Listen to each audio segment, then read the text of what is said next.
के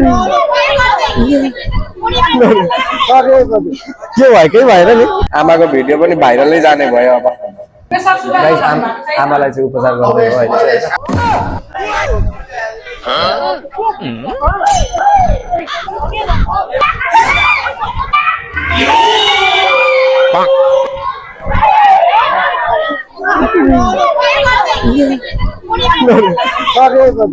के भयो केही भएन नि होइन भिडियो बनाएको दाइ लिएर जान्छ बुढी मान्छेलाई चेक जाँच गराएर घर पुर्याइदिनु हैन छाती ठोक्यो होला नि त केही भएको छैन मान्छेलाई गाह्रो हुँदैन यता यता साइड गर्नु ल गाइज हामी चाहिँ हैन यहाँनेरि एक्सिडेन्ट भएको बुढी आमालाई चाहिँ उपचार गर्न आएको छौँ हैन गाइज हेर्नु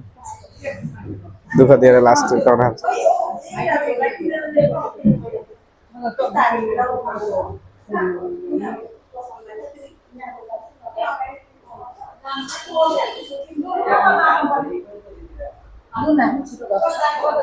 खोइ डाक्टर साहब एकछिन डाक्टर निस्किनुहुन्छ बस्दै गर्नु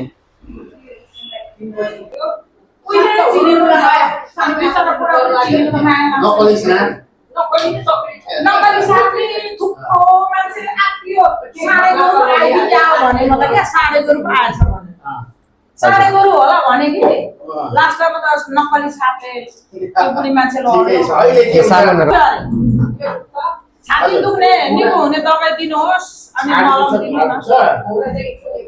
घोडामा आमाको यहाँ हल्का हल्का यहाँ आमाको पिल्सेको छ यहाँ यी घाउ भएको छ यति अब रोडमा लडेको थियो यो खिएको घुँडाहरू अपरेसन गर्नुभएको थियो पहिला हैन लामो लामो सास फेर्दा चाहिँ दुसै दुख्दैन छाती पाटी दुख्छ भन्दै के त लामो लामो सास फेर्दा छैन उहाँ मेरो ठुलो मामी हजुर के जात हामी दमै हो आमा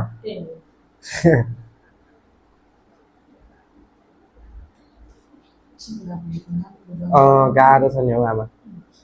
अब हामी पनि अघि नयाँ नयाँ पऱ्यौँ कि अलिक नयाँ अलिक पुरानो भएको भए चाहिँ हामीले गर्थ्यौँ त्यस्तो चित्त नराम्रो गर्दैन त्यस्तो केही हुनु भएन सबैले उठाउनु भयो हामीले चाहिँ अब आमालाई उठाइहाल्यौँ होइन म चाहिँ अगाडि थिएँ म चाहिँ नक्कली सर्फ फ्र्याङ्क गरेको कि हल्का अब त्यस्तो भइहाल्यो रमाइलो गरेको रमाइलोको बेलामा यस्तो भयो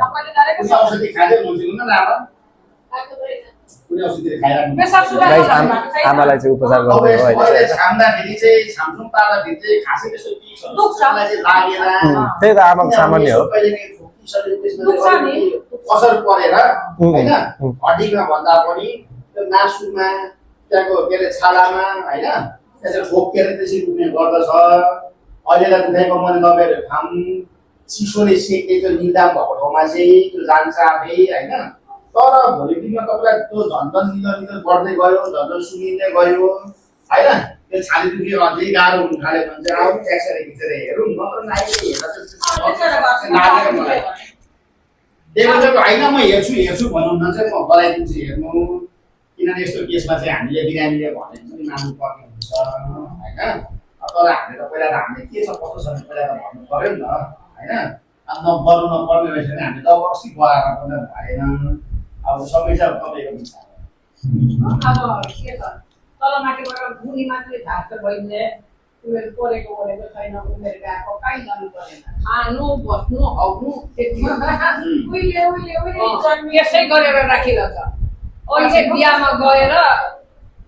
2-3 दिन भयो बिहामा गएको पठाएन रहेछ भरे आइपुग्छ कि भोलि बिहान ल अब तपाईँहरू सल्लाह गर्नु के गर्ने भनेर है म अहिले औषधि दिन्छु औषधि खाने मालिस भन्ने चिज गर्दै नगर्नु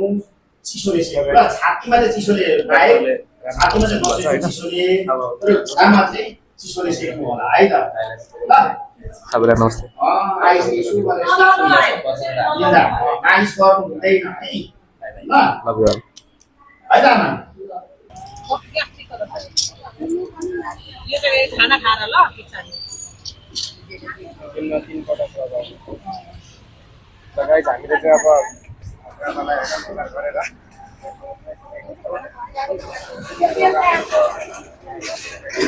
एउटा मात्रै हैन एउटा मात्रै मलम लाउने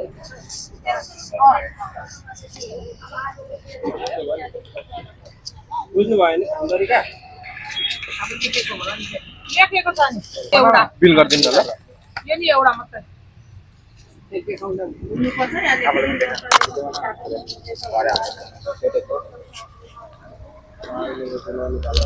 आमाको भिडियो पनि भाइरलै जाने भयो अब